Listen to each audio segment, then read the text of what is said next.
राजस्थान, जहाँ निर्गुण भक्ति की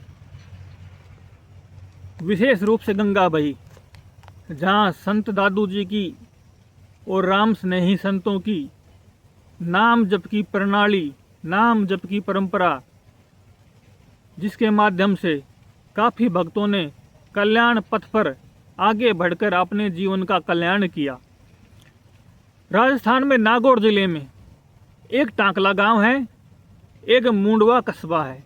तो टांकला गांव में परम सिद्ध श्री दरियाव जी महाराज जी के शिष्य हुए किशनदास जी महाराज।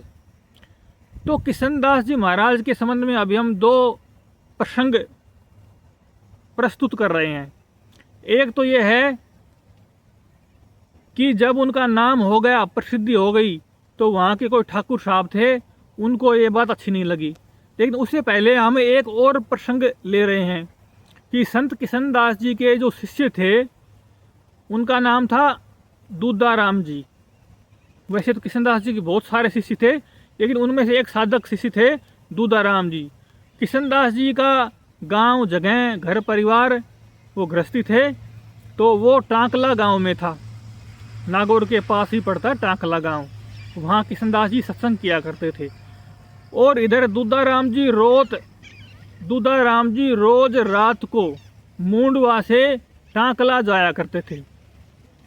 तो वो मुंडवा से टांकला जाया करते थे रोज वहाँ सत्संग में किशनदास जी के पास। तो किशनदास जी देखते हैं, कुछ और लोग भी देखते हैं कि यह आदमी बहुत थका हुआ, पसीना पसीना निकला हुआ, इस तरह से आया हुआ है। तो एक दिन, कई दिनों बाद जब ऐसी घटना होती रही धीरे धीरे, तो कई दिनों बाद एक दिन किशनदास जी ने पूछा कि तुम इतने थके हुए, इतने हारे हुए, पसीने में तरबतर होके क्यों आते हो, क्या है, कौन सी मजबूरी है?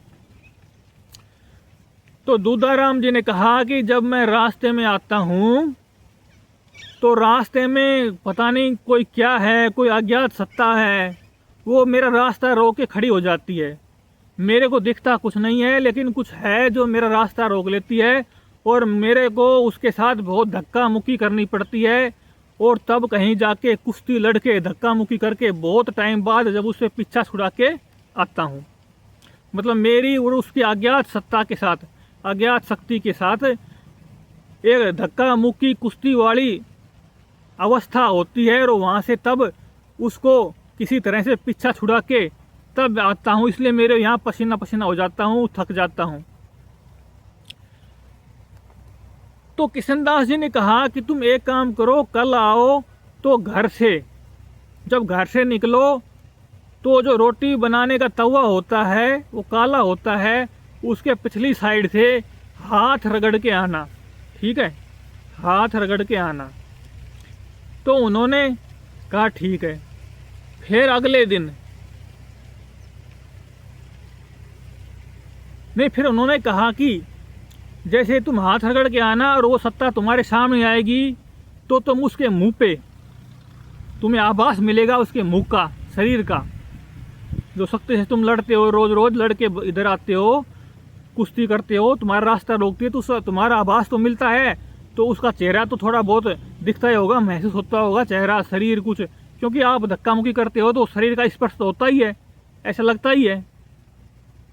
तो जैसे ही तुम आओ और वो सत्ता शक्ति, वो अज्ञात शरीर जब आपके सामने आए, आपसे कुश्ती करे, तो आप ऐसा करना, आपके जो काले हाथ होंगे तवा पे लगाए हुए, रगड़े हुए, उसके किसी तरह से भी मुंह के ऊपर रगड़ देना, मुंह के ऊपर मसल देना।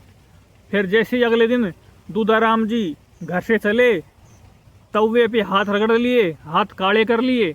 फिर वो जब चले आगे आए तो उसी जगह रास्ते में वो ही अज्ञात सत्ता, अज्ञात शरीर, अदृश्य शरीर उनके सामने प्रकट हुआ और रास्ता रोक के खड़ा हुआ। फिर उनके साथ धक्का मुक्की कुश्ती होने लग गई। तो उस समय दूधाराम जी ने क्या किया, किसी तरह से मौका दे के या परिस्थिति बना के उस अज्ञात शरीर के चेहरे पे अपने हाथ रगड़ दिए, और हाथ रगड़ दिए तो फिर वो छूट गया पीछा उसका, और वो दूधाराम जी किशनदास जी के पास चले गए। फिर जैसे ही वो किशनदास जी के पास गए, किशनदास जी ने पूछा आज क्या हुआ। तो दूधाराम जी ने कहा आपने जो कहा था कि उस अदृश्य शरीर के ऊपर हाथ रगड़ देना, मैंने ऐसे ही किया, उसके चेहरे पे हाथ रगड़ दिया। फिर किशनदास जी ने कहा तुमने उसके चेहरे पे हाथ रगड़ा, हाथ से काला कर दिया? बोला हाँ मैंने ऐसा कर दिया। फिर किशनदास जी ने एक शीशा मंगवाया, दर्पण, कांच का शीशा होता है दर्पण, वो मंगवाया। बोला अब इसमें आप अपनी शक्ल देखो। तो दूधाराम जी ने जब अपनी शक्ल देखी तो उनके खुद का ही मुंह काला था, कि वो तवे की काजल थी, वो कालापन था जिसको उन्होंने रास्ते में उस अदृश्य शरीर पर रगड़ा था, वो खुद ही उनके चेहरे पे लगा हुआ था। तो दूधाराम जी ने पूछा कि गुरुजी मैंने तो उस अदृश्य शरीर पे लगाया था ये कालापन, ये मेरे कैसे लग गया?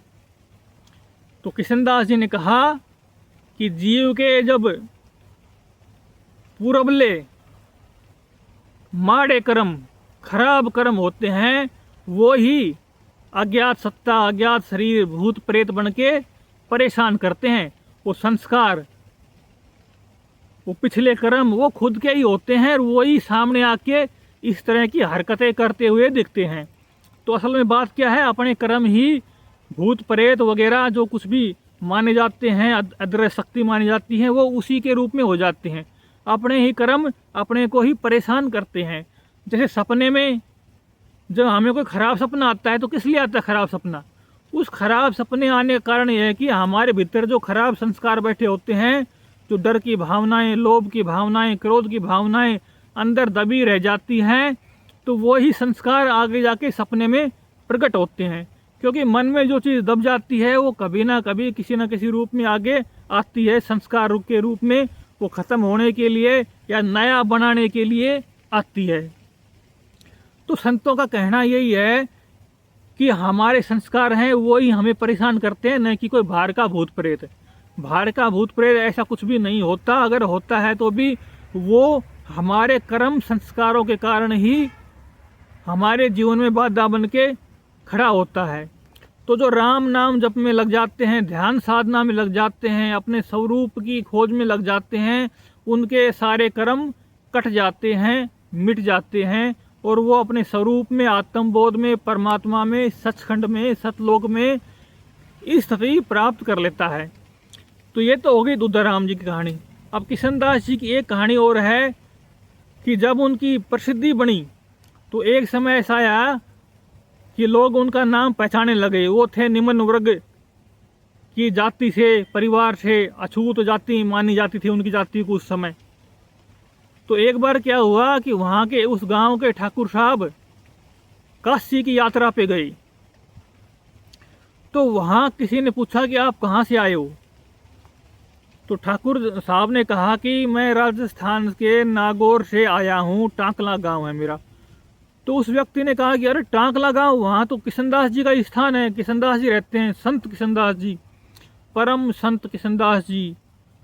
तो ठाकुर को ये बात बहुत बुरी लगी। उन्होंने कहा कि वो अछूत जाति का व्यक्ति, उसका नाम तो ये व्यक्ति इतनी आदर से ले रहा है, इतना बड़ा नाम मान रहा है, और मैं वहाँ का ठाकुर साहब, मेरे बारे में कोई जानता ही नहीं है। तो फिर वो वापस चले गए ये बात सुन के। जब वो वापस गए तो उन्होंने सोचा कि इस किशनदास जी को तो मैं मार दूंगा ताकि इसका नाम मिट जाएगा और मैं ही इस गांव का फिर ठाकुर ही बना रहूँगा, कम से कम मेरे ऊपर तो कोई नाम नहीं रहेगा।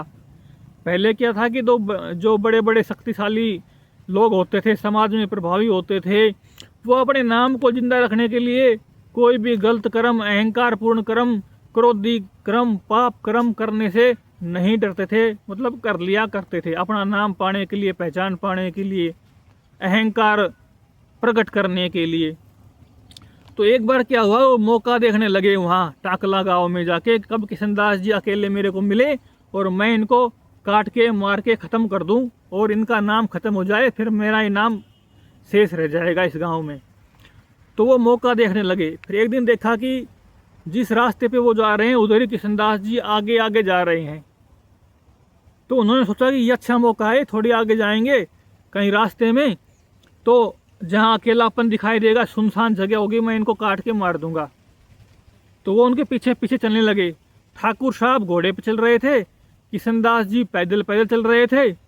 लेकिन जब उनमें ये भावना आई कि मैं इनको काट के मार के ख़त्म कर दूंगा, तो ये बात किशनदास जी को पता हो गई।